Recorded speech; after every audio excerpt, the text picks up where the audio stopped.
E ontem tivemos o lançamento de mais 3 novos episódios de Andor.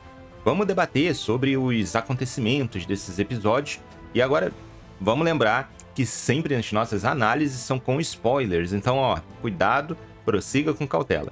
E enquanto rodar a vinheta logo a seguir, já aproveita aí para conferir se você está inscrito no canal, se não tiver, inscreva-se e também deixe a sua curtida no vídeo, ative o sininho de notificação que isso vai ajudar demais. Se quiser colaborar um pouco mais e financeiramente também, considere se tornar um membro, que eu agradeço demais.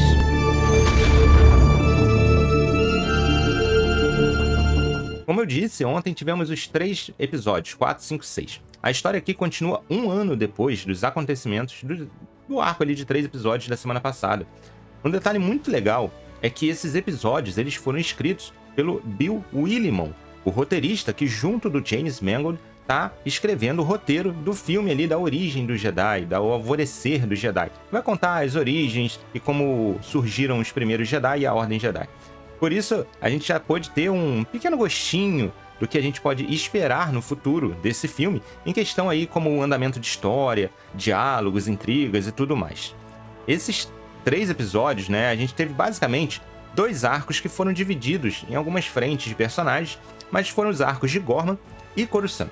Eu não pretendo me estender muito aqui em cada detalhe da história, narrar o que aconteceu em cada um dos 3 episódios, porque eu acho que isso a gente já assistiu na tela. Vamos focar aqui na discussão e nos detalhes que apareceram nesses episódios.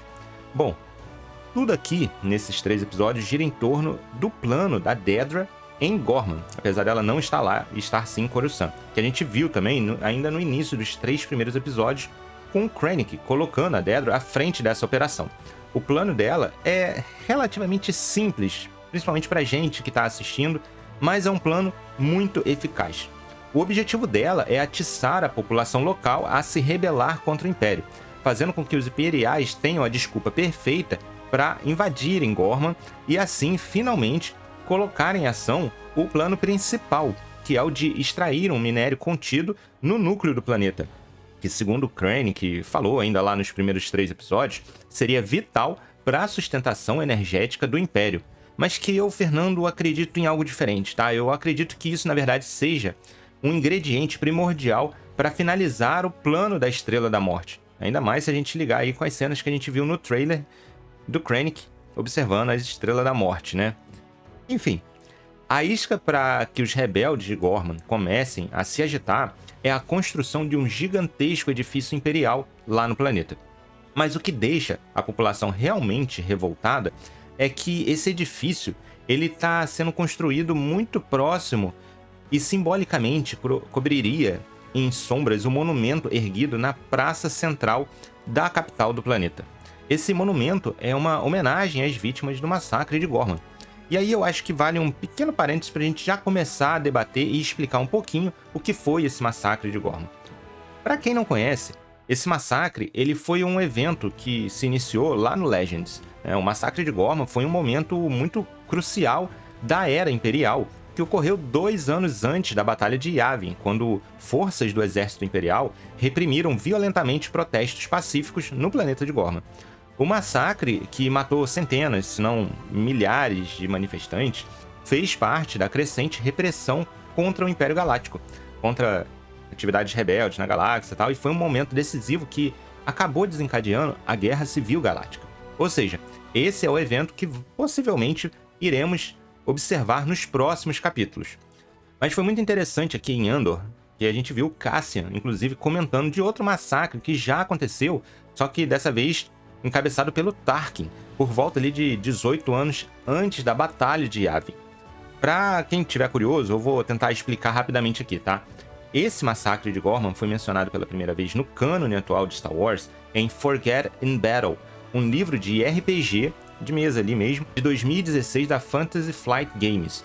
O evento, como eu disse, ele foi de origem Legends, onde foi citado inicialmente em The Rebel Alliance Sourcebook, lançado em 1990. Ao invés da data canônica aí de 2 anos antes da Batalha de Yavin, o evento original no Legends ocorreu no início da Era Imperial, por volta de 18 anos antes da Batalha de Yavin. E além disso, a gente também teve ali o Tark pousando a nave e tudo mais em cima das pessoas. Esse massacre, o que provavelmente a gente vai ver nos próximos episódios, ele vai inspirar tanto Bail a se unir com a Mon Mothma para planejar a rebelião contra o Império de uma forma muito mais organizada e como a gente já vê nos filmes, né? Até em Rogue One e tal, e na trilogia clássica. Mas com o que foi dito aqui, a gente tem então, canonicamente, o Tarkin pousando com sua nave em cima das pessoas 18 anos antes da Batalha de Yavin. E o grande massacre vai acontecer mesmo 2 anos antes da Batalha de Yavin, ou seja, logo nos próximos episódios da segunda temporada. Enfim, voltando aqui ao episódio. A Dedra, então, põe seu plano em ação enviando Sírio para ser o bode expiatório lá em Gorman. Ele, então, começa, propositalmente, a ser vigiado pelos rebeldes, que acham que ninguém vai descobrir nada dos seus planos de atrapalhar a construção do edifício e resolve até tentar o contato com Sírio.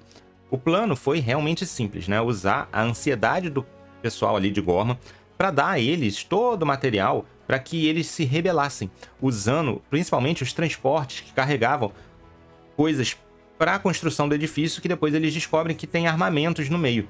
Enquanto isso, lá em Coruscant, o Cassian e o Luthen e os outros personagens, eles acabam ali trocando farpas, tem muita discussão, principalmente entre o Cassian e o Luthen, mas enfim, uma das partes interessantes é que eles estavam seguindo o plano, acabam ajudando o plano de Gorman e ajudando diretamente o plano da Dedra. E aí aqui nessa parte eu acho que vale mais a gente destacar o papel da Bix, tá? Que ela, apesar de não ter parte diretamente em toda essa ação de Gorman e Coruscant, ela tem um papel que eu achei muito interessante, que amarra o 4º ao 6º episódio de forma brilhante. Primeiro, vemos ela ali no início do episódio, ela não está conseguindo lidar com tudo que a guerra traz. No começo, né, num diálogo com Cassian, eles conversam sobre um soldado imperial que eles precisaram matar, e a Bix sente o peso disso, né, de que o rosto daquele soldado morrendo vai ficar para sempre na sua mente, né, acabando fazendo com que ela perca noites de sono e perturbando ela, né, a ponto até dela precisar se drogar todas as noites para aliviar esse peso das suas costas, né, aliviando todas as crises de ansiedade que ela vem tendo. E essa questão foi muito bem trabalhada, porque não vemos como a Bix matou esse soldado, mas a gente vê o peso que ela carrega. E ao final do 6º episódio, quando o plano de roubar todo o armamento imperial em Gorman é posto em prática, a gente vê a Cinta Kaiser, que acaba sendo atingida por um tiro acidental e, enfim, acaba morrendo. Nessa cena, com todos fugindo, é bem emocionante, né? E a Vel Sarta, a prima da Mon Mothma, faz um emocionante discurso ali pro garoto que a matou acidentalmente, que ele vai carregar pro resto da vida aquela morte, né? Que a menina ela vai ficar junto dele para sempre, porque ele vai se lembrar todos os dias do que ele fez, ou seja, aquilo seria o preço pelo erro dele, né? E aí tudo que a Bix e o Cassian conversaram no início do 4º episódio, a gente vê aqui, né? Fazendo essa ligação, né? Ligando as dores da guerra da maneira, assim, de uma maneira espetacular que eu achei sublime do roteiro.